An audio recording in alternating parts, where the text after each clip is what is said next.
साथियों नमस्कार। बिहार से एक बहुत बड़ी खबर आ रही है। सीएम नीतीश कुमार के इस्तीफे के बाद एक बहुत बड़ा फैसला जो दूसरी सरकार बनेगी, यानी जो नए मुख्यमंत्री भारतीय जनता पार्टी अपना देगी, उसके बाद एक बड़ा फैसला आ सकता है बिहार के राजनीति के मद्देनजर, बिहार के नीति के मद्देनजर, और बिहार के लोग हों या फिर तमाम विपक्षी दल हों और कई सारे एनडीए के भी जो साथी दल हैं, वो लगातार इस चीज की मांग कर रहे थे कि बिहार में शराबबंदी हटनी चाहिए। क्योंकि जिस तरीके से शराबबंदी के बाद जहरीली शराबें और जहरीली शराब से मौत होना ये लगातार बढ़ रहा था, और जो युवा पीढ़ी है वो सूखे नशे की ओर जा रही थी, और उससे भी कई घटनाएं बिहार में निकलकर सामने आ रही है। और इस चीज की मांग लगातार उठाई जा रही थी कि आखिर शराबबंदी तो है राज्य में, तो आखिर शराबबंदी पर कंट्रोल क्यों नहीं है, ये सवाल लगातार उठाए जा रहे थे। और यकीन मानिए, शराबबंदी अगर हटता है, अगर बिहार से शराबबंदी हटाई जाती है, तो ये तो माना जा रहा है कि नीतीश कुमार पूरे तरीके से हाईजैक हो चुके हैं भारतीय जनता पार्टी द्वारा और भारतीय जनता पार्टी के शीर्ष नेतृत्व द्वारा। यही नतीजा रहा कि उन्हें मुख्यमंत्री पद से इस्तीफा देना पड़ा। और यह माना जाता है कि जो शराबबंदी है वो नीतीश कुमार का ड्रीम प्रोजेक्ट है।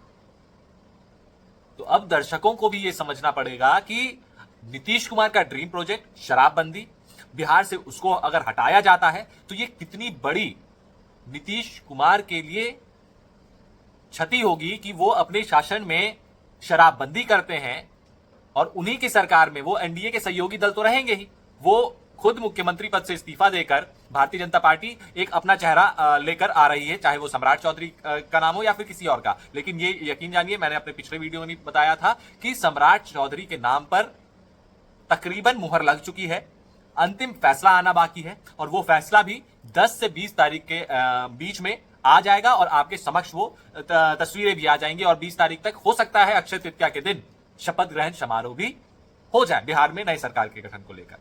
तो अब सवाल यही है कि नीतीश, अगर शराबबंदी हटती है और नीतीश कुमार जो जिनका ड्रीम प्रोजेक्ट ये शराबबंदी रहा है, उनके सरकार में रहते हुए अगर ये शराबबंदी को हटाया जाता है तो ये उनके लिए कितनी उनके लिए ये कैसी बात होगी कि उनके रहते हुए उनके नियम को हटा दिया जाता है, उनके ड्रीम प्रोजेक्ट को हटा दिया जाता है। उसके बाद जेडीयू के नेता क्या कहेंगे? जो नीरज कुमार, जो कि जेडीयू के नेता हैं और प्रवक्ता हैं, वो कहते हैं कि अगर बीजेपी या कोई भी दल सरकार में आके शराबबंदी हटाती है तो उनको महिलाओं का, बिहार की महिलाओं का श्राप लगेगा। आप जाकर उनसे पूछिए जिनके घर में पुरुष शराब पीकर आते हैं और तांडव करते हैं। उनके कहने का तात्पर्य यही था। तो क्या इस बात को भारतीय जनता पार्टी मानेगी और शराबबंदी रहने देगी, या फिर सरकार बनते ही 6 महीने के अंदर क्या शराबबंदी बिहार से हटने जा रहा है? ये सवाल लगातार उठ रहे हैं, क्योंकि एनडीए के सहयोगी दल की अगर हम बात कर लेते हैं तो जीताराम मांझी हो, जो कि लगातार ये कहते हैं कि शराबबंदी बिहार से हटाया जाना चाहिए। और वहीं उनके एनडीए के दूसरे सहयोगी दल यानी उपेंद्र कुशवाहा और उपेंद्र कुशवाहा की पार्टी ये कहती है कि शराबबंदी पर समीक्षा होनी चाहिए।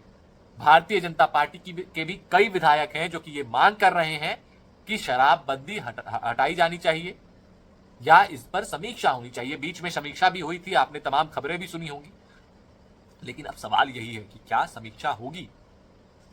और विपक्ष भी लगातार यही मांग कर रहा है कि शराबबंदी पूरे तरीके से राज्य में फेलियर है शराबबंदी, और शराबबंदी को हटाया जाना चाहिए। अब सवाल यह है कि क्या भारतीय जनता पार्टी की जो सरकार आती है, जो ये कहा जा रहा है, जो सूत्रों के हवाले से जो खबर आ रही है कि 6 महीने के भीतर ये जो शराबबंदी है वो बिहार से हट जाएगी, क्या वो शराबबंदी हट सकती है बिहार से? और क्या ये शराबबंदी हटना चाहिए? आपको क्या लगता है, या ये शराबबंदी यूं ही बरकरार रहना चाहिए? आप दर्शकों को क्या लगता है कमेंट सेक्शन में जरूर बताएं। ये वीडियो कैसा लगा? वीडियो को लाइक करें, चैनल को सब्सक्राइब करें और कमेंट करना ना भूलें। नमस्कार।